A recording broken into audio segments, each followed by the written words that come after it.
It's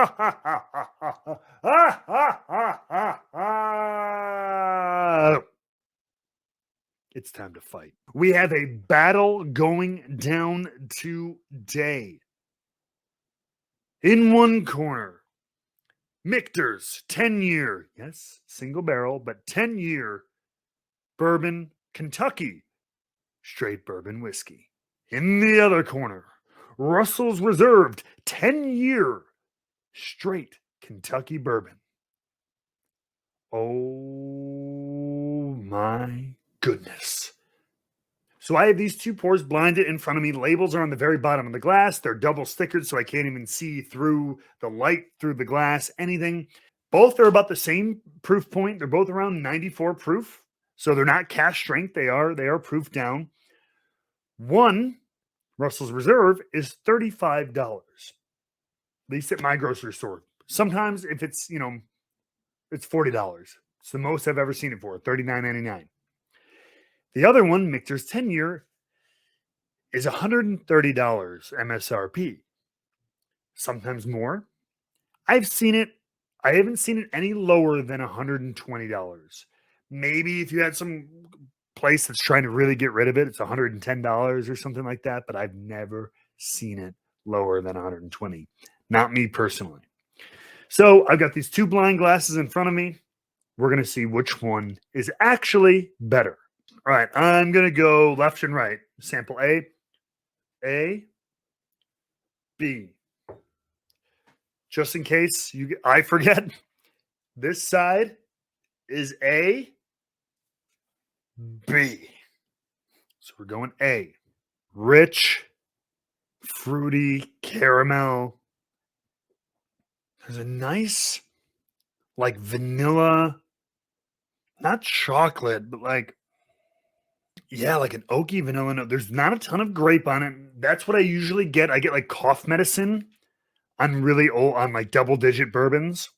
There's a little bit of, keep going back to, there is a little bit of that like grape cough medicine, like Robitussin, but not in a bad way, a little medicinally kind of thing, but just a little bit of it, just a little bit.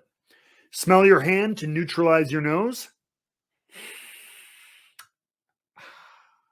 Sample B. Ooh, different. A little chocolatier, a little oakier, a little more dark fruit going on in there. Yeah, a little more of the grapiness, as our friend the Grease might say. A little grapey. It's a little grapey.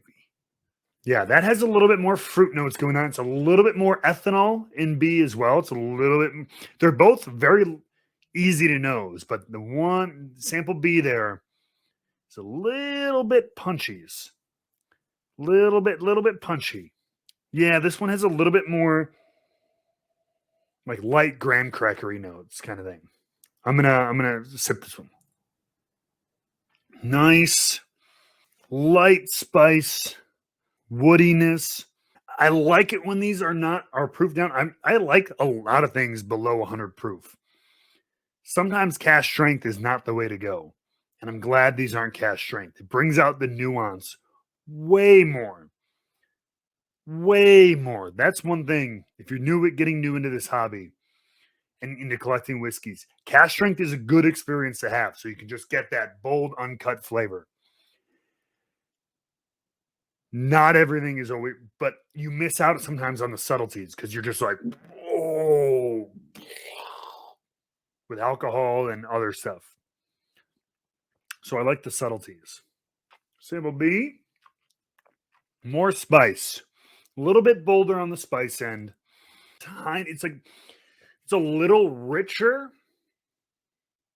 as like a bourbon. One final sip. A.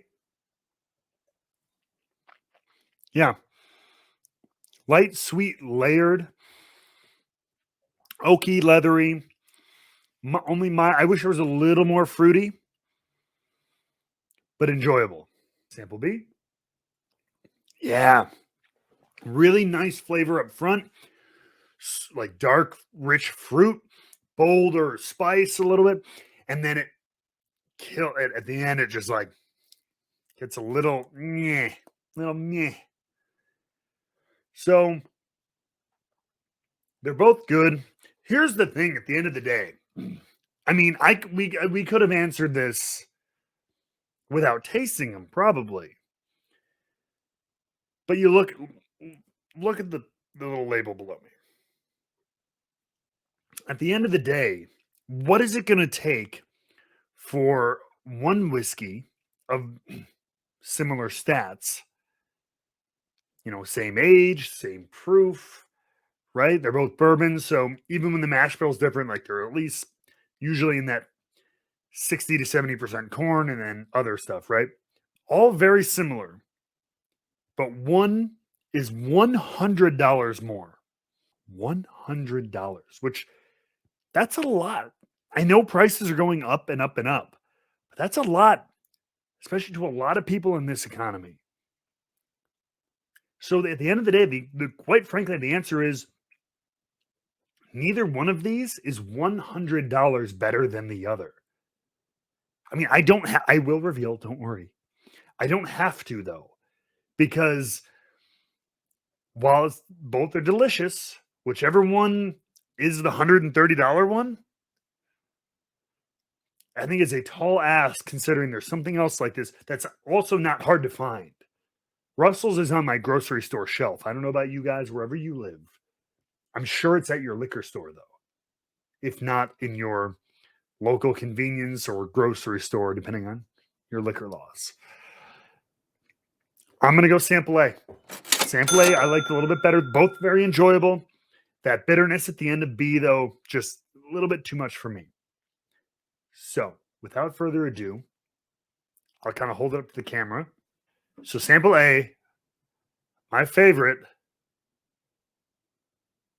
Oh, shit. RR, baby. Russell's Reserve, which means sample B, also very enjoyable, a little bit richer, a little bit bolder, was the M for Michter's. Folks, I mean, hot damn.